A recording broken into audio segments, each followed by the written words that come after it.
Damn it. ఏంటిటా కుండబద్దలు కొడతా అట్ట. నమస్కారం, కుండబద్దల ప్రేక్షకులకి స్వాగతం. భూమన్ కరుణాకర్ రెడ్డి కానీ వైసీపీ నాయకులు కానీ ఈ రోజున వైఎస్ జగన్మోహన్ రెడ్డితో సహా టీటీడీని రాజకీయ రచ్చలోకి లాగి ఆ దేవదేవుడికి అపచారం చేస్తూనే ఉన్నారు. రాజకీయాలు మాట్లాడటానికి ఏ అంశమైనా ఎత్తుకోవచ్చు, కానీ ఇలాగ టీటీడీనే ఒక అంశం కింద చేసుకోవటం ఎంతవరకు అది సమంజసమైన విధానం అనేది వాళ్ళు కూడా ఒకసారి తేల్చుకోవాలి. నిన్న పరకామణి కేసు, మొన్న భగవద్గీత ప్రచురణ ఈ కేసు, దానికి ముందు అసలు మరి కల్తీ నెయ్యి వ్యవహారం కానీ, ఇంకా అసలు టీటీడీ చైర్మన్గా ఉన్న బిఆర్ నాయుడు రాసలీలలు అని కొన్ని వీడియోలు కానీ, వీటన్నిటి మీద కేసులు, గ్యాగ్ ఆర్డర్లు ఎన్నున్నా కానీ వాళ్ళ రాజకీయానికి ఇది అతీతం కాదన్నట్టుగా తయారై కూర్చుంది. ఈరోజు తాజాగా బిఆర్ నాయుడు కనపడటం లేదు అని ఒక పోస్టర్ని వేసి దాని ముందు హల్చల్ చేయటం, మళ్ళీ తిరిగి ఇవే మాటలు మాట్లాడటం. ఎందుకని పదే పదే ఇలా చేస్తూ ఉన్నారు? ఈ రోజున వైసీపీకి సంబంధించిన ఈ భూమన్ కరుణాకర్ రెడ్డి అనుచరులు టీటీడీ చైర్మన్ బిఆర్ నాయుడు కనపడటం లేదు, ఇక్కడ భక్తులకి అసౌకర్యం కలుగుతున్నా, ఇక్కడ భక్తులను ఎవరిని పట్టించుకోకుండా, అంటే ఇప్పుడు ఆయన ఏమన్నా క్యూ లైన్లో అందరూ సరిగా నడవండి అని అక్కడ నుంచొని క్యూ లైన్లో పంపిస్తాడా, లేకపోతే మిగతా టికెట్లు చింపి ఇచ్చే దగ్గర టికెట్లు అన్నిటినీ చింపిస్తాడా, లేకపోతే వెరిఫై చేసే దగ్గర టికెట్లు వెరిఫై చేసి లోపలికి పంపిస్తాడా? దాని అంతరికి సిబ్బంది ఉన్నారు. ఇప్పుడు టీటీడీ చైర్మన్ చేయాల్సిన పని ఏమిటి అనేది దానికి కొన్ని నిర్దేశకాలు ఉన్నాయిగా. అసలు భూమన్ కరుణాకర్ రెడ్డి కానీ లేకపోతే ఈ వైవి సుబ్బారెడ్డి కానీ గతంలో మరి వాళ్ళ అధికారంలో ఉన్న సమయంలో ఇలాగనే ప్రతిరోజు ప్రతి నిమిషం ప్రతి క్షణం ఆ దేవదేవుని ముందే నుంచొని ఉన్నారా ఏమిటి? ఇప్పుడు ఈ రోజున ఏదో ఒక రచ్చ చేయటానికి ఇప్పుడు బిఆర్ నాయుడు కనపడటం లేదు అని పోస్టర్లు వేసుకొని అక్కడ వాళ్ళు మాట్లాడుతున్న మాటలు. దానికంటే ముందుగా అసలు చర్చించుకోవాల్సింది ఈ రోజున జగన్మోహన్ రెడ్డి ప్రెస్ మీటు. ఆ ప్రెస్ మీట్లో మరి కాగు లెక్కలనో లేకపోతే వీళ్ళు ఇచ్చిన సూపర్ 6 సూపర్ 7లో అసలు గాలి కొట్టకపోయినాయనో, లేకపోతే తప్పుడు లెక్కలన్నీ చూపిస్తూ ఆయన చంద్రబాబు నాయుడు 2 ఏళ్లలోనే మొత్తం అప్పులు చేసేసాడు, ఇక పైన రానున్న 3 ఏళ్లలో ఏం చేస్తాడో అని చెప్పింది. దాన్నే కాకుండా ఇక జాకీలు పెట్టి ఒకళ్ళనొకళ్ళు లేపుకుంటున్నారు.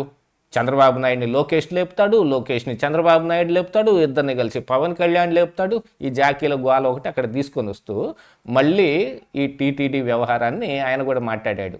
యాక్చువల్గా ఈ వ్యవహారం మీద ఎవరు మాట్లాడకూడదని ఒక గ్యాగ్ ఆర్డర్ ఉంది. ఆ గ్యాగ్ ఆర్డర్ని తీసుకుని మరి యూట్యూబ్ మన వీడియో కూడా ఒకటి తీసేసింది. అందులో ఉన్న అభ్యంతరకరమైన ఏమీ లేవు, మరి దాని మీద అవహేళన చేస్తూనో లేదు లేనిపోని దుష్ప్రచారాలు చేస్తూనో ఏమీ లేదు. కాకపోతే ఒక ఫోటో పెట్టిన పాపానికి వీడియోను కూడా తీసేశారు.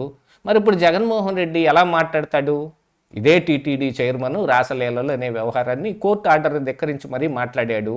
ఇది మాట్లాడినా దీన్ని తీసుకొచ్చి మళ్ళీ టీటీడీకి అంటగట్టే ప్రయత్నం చేస్తారు. ఇలాంటి వాళ్ళని తీసుకొచ్చి టీటీడీలో పెడతారా అంటే మరి గతంలో ఏం మాట్లాడిన భూమన్ కరుణాకర్ రెడ్డి మాట్లాడిన మాటలను అయితే మరి ఆయన ఏం చేయాలో?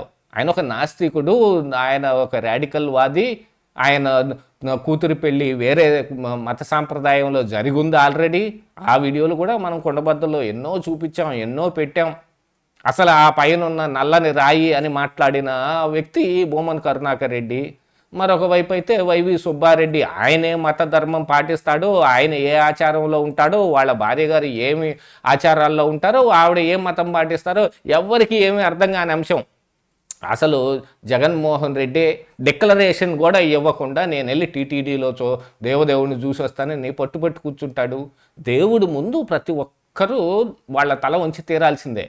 అక్కడేమన్నా రూల్స్ ఉన్నాయంటే రూల్స్ పాటించి తీరాలి, మిగతా అందరూ రూల్స్ పాటిస్తున్నారు కదా.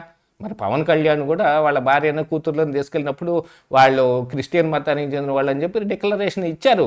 ఇచ్చి మాకు ఈ దేవుడి పట్ల నమ్మకం ఉంది అని. అసలు దేవుడి పట్ల నమ్మకం లేని వాళ్ళు అక్కడికి రావటం అనవసరం. ఏదో ఆ పిక్నిక్ స్పాట్ చూడటానికి వచ్చినట్టు రాకూడదు అక్కడికి. ఉన్నవాళ్ళు ఖచ్చితంగా మరి ఆ దేవుడి మీద మాకు నమ్మకం ఉంది, మేము వేరే మతాచారకులు అయినా కానీ మేము ఈ దేవుడిని నమ్ముతాం అని డిక్లరేషన్ ఇవ్వటానికి ఏమొచ్చింది? జగన్మోహన్ రెడ్డి ఆ పని చేయడు. ఆ పని మీద కానీ దాని మీద కానీ ఏం మాట్లాడు జగన్మోహన్ రెడ్డి. మరి టీటీడీ బిఆర్ నాయుడు మీద ఆయన వీడియోల గురించి ఈ రోజున ప్రెస్ మీట్లో మాట్లాడాడు. ఇక నిన్న పరకామణిలో మరొక చోరీ అని ఎప్పుడో 2025 జనవరి నాడు జరిగిన ఒక దాన్ని నిన్న సాక్షిలో ఒక మెయిన్ హెడ్డింగ్లోనూ రాస్తారు. తర్వాత బొమ్మన్ కరుణాకర్ రెడ్డి దాని మీద ప్రెస్ మీట్లు పెడతాడు. ఇక వైసీపీ నాయకులందరూ కూడా అసలు మొత్తం పరకామణి దోచేసుకుంటుంది, టీటీడీలో మొత్తం డబ్బులన్నీ మింగేస్తుంది టీడీపీ నాయకులే అన్నట్టుగా వాళ్ళ మీద మాట్లాడతారు. దానికి ముందు ఈ పరకామణిలో జరిగిన డాలర్ల దొంగతనం మీద కేసు పెట్టి లోకాయుక్తలో సరి చేసేసుకొని ఆస్తులు దేవుడి పేరు కొంత వాళ్ళ పేరు కొంత రాయించుకున్న వాళ్ళు వీళ్ళే కదా. ఇట్లాంటి వాళ్ళు ఈ రోజున వచ్చి ఇప్పుడు బిఆర్ నాయుడు కనపడటం లేదని ఒక పోస్టర్ వేస్తే దేని గురించి ఆ పోస్టర్ వేయాల్సిన అవసరం ఏమొచ్చింది? సరే, బిఆర్ నాయుడు గురించో పర్సనల్గానో అయితే దానికి ఎవరికి అభ్యంతరం లేదు. ఇందులో టీటీడీ చైర్మన్ బిఆర్ నాయుడు ఎందుకు ఉదహరించే కదా రాస్తున్నారు. అంటే ప్రతిరోజు వార్తల్లో టీటీడీని నిలపాలి.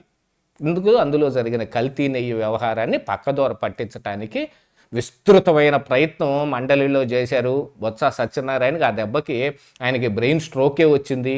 అంత పని జరిగిపోయింది. చర్చ జరగాలని పట్టుబడుతూ చర్చకు అడ్డం పడేది వాళ్ళేను. దానికి సహకరించిన వ్యక్తి మరి చైర్మన్ మోషన్ రాజు వాళ్ళ పార్టీకి సంబంధించిన వ్యక్తే. చర్చ జరగనీయకుండా దాదాపుగా వాళ్ళు అక్కడి నుంచి పారిపోయారు. ఏదైనా అంశం రాగానే లటా 2 మాటలు మాట్లాడటం, దానికి సమాధానం మరి ప్రభుత్వం వైపు నుంచి వస్తుంటే పారిపోవటం ఇట్లాంటివి చేస్తూ ఉంటారు. ఈ రోజున టీటీడీ మీద కూడా ఇలాంటి దుష్ప్రచారానికి రాజకీయాలు వాడుకోవాలి అని అనుకుంటే దేవుడిని దూరంగా పెట్టుకోవాలి. దాని గురించి సంబంధించింది కాకుండా మిగతా అన్ని అంశాల మీద మాట్లాడవచ్చు. ఎవరు ఒకళ్ళనొకళ్ళు విమర్శించుకోవచ్చు, ఏమైనా చేయొచ్చు. కానీ బొమ్మన్ కరుణాకర్ రెడ్డి అసలు సాక్షిలో పనిచేస్తున్న విలేకరుల చేత వాళ్ళని చెకింగ్ వాళ్ళకి తక్కువగా ఉంటుందని మీడియాను ఉపయోగించుకొని వాళ్ళు అసలు ఎంటీ మద్యం సీసాలని తీసుకెళ్ళి పైన పెట్టి ఒక పెద్ద డ్రామాకి తెరదేపి వాళ్ళు జైలు పాలయ్యారు. ఇక ఆ తర్వాత ఏ స్వామివారి విగ్రహం ఎక్కడుందో కూడా చూసుకోకుండా ఆయన వెళ్ళి ఒక విగ్రహం దగ్గర నుంచొని అక్కడ కొన్ని డ్రామాలు కట్టాడు. అసలు భగవద్గీతని ప్రచారం చేయటం కోసం ఊరందరికీ అర్థమయ్యే భాషలోకి రాయాలి అని అనుకుంటే దాని తాత్పర్యం, అర్థాలు వాటిని వరుసగా రాసి పంచొచ్చు. కాదు, ఈయన ఒక పెద్ద రచయితలాగా, ఈయన ఒక పెద్ద భగవద్గీత సారం మొత్తం అవపోసన పట్టేసినోడికి మళ్ళీ ఆయనకి చేతికొచ్చిన మాటలన్నీ రాసేసి జగన్మోహన్ రెడ్డి కాసేపు కీర్తించటం, తాను పొగుడుకోవటం, వైవి సుబ్బారెడ్డి గురించి రాసుకోవటం. దేవదేవుడు ఎక్కడికో పోయాడు, భగవద్గీత సారం ఎటో పోయింది. వీళ్ళ కీర్తి వీళ్ళ చూసింది. ఇక తీరా ఇది చూస్తే అన్ని భాషల్లో ఇది ముద్రించడానికి దాదాపుగా 50 కోట్ల రూపాయలు దానికి ఒక నష్టం జరిగింది. ఈ నష్టం మొత్తం ఎవరి సొత్తు? ఇది దేవుడికి ప్రజలు ఇచ్చిన సొత్తు, దాంట్లో నుంచి వచ్చినయే. ఈ వ్యవహారాన్ని ఇంకా రాజకీయ రచ్చకు పులువుకోవటం. ఇది చివరికి చంద్రబాబు నాయుడిని కూడా దేవుడికే భూములు అమ్మిన గనుడు చంద్రబాబు నాయుడు అని నిన్న ఒక ప్రెస్ మీట్ పెట్టబోయాడు బొమ్మన్ కరుణాకర్ రెడ్డి. యాతావాత చూస్తే టీటీడీని అనేక రకాలుగా రాజకీయ రచ్చల్లోకి లాగుతూ వీళ్ళు చేస్తున్న విస్తృత ప్రయత్నం అయితే చాలా చండాలంగాను ఈ ప్రజలందరికీ ఊరికినే ఇట్టి పుణ్యానికే అర్థమైపోయే విధంగా కనపడుతుంది. ఇదన్నా ఎప్పటికన్నా మానుకుంటే చాలా మంచిది. ఇదే ఈరోజు కుండబద్దలు.